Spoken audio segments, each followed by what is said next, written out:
আসসালামু আলাইকুম। এই যে ফটোটা দেখতেছেন, উনি হচ্ছেন আমার আব্বা। গত শনিবার থেকে উনি ঘর থেকে বাড়িয়ে গেছেন।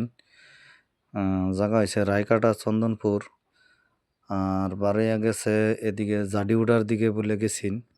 তো একজনের কথার হিসাবে আমার বস্তির একজন মানুষের মানে আর কি কুয়ার পরে গেছি বিরসানিত বিরসাইয়া গিয়া জাডিউরা জঙ্গলের নদীর কিনারও অল্প জঙ্গল আছে রিজার্ভের মাঝে। এই রিজার্ভের মাঝে গিয়া আপনার গামছা আর ব্যাগ পাওয়া গেছে। এই মানুষটারে পাইলাম না, পাওয়া গেছে না। যদি বাই চান্স আপনারা যদি কেউ দেখুন বা আপনাদের নজরও যদি কেউ পড়ে, দয়া করে আপনারা একটু যোগাযোগ করবেন আর খবরটা দিবেন। আপনাদের কাছে একটা বিনম্র অনুরোধ রইল। ইনশাল্লাহ আপনারা একটু সহযোগিতা করবেন।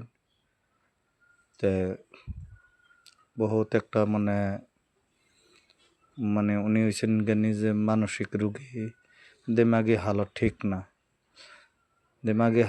না, চিকিৎসা চলতেছে। তারপরেও মানে ঘরের মাঝে এমনি আটকে রাখি। তো এদিনকে মানে খুব বাথরুমে যাওয়ার কথা কয়ে ঘর থেকে বাড়িয়ে গেছে। তাই বাড়িয়ে যাওয়ার পরে মানে এখন পর্যন্ত আজকে 3 দিনে এগুলোকে বিষয় পাইতাছি না। তো এটাই আপনার ঘরে জানাইলাম, যদি পারুন তাই নিয়ে আমার একটু খবরটা জানাবেন ইনশাল্লাহ।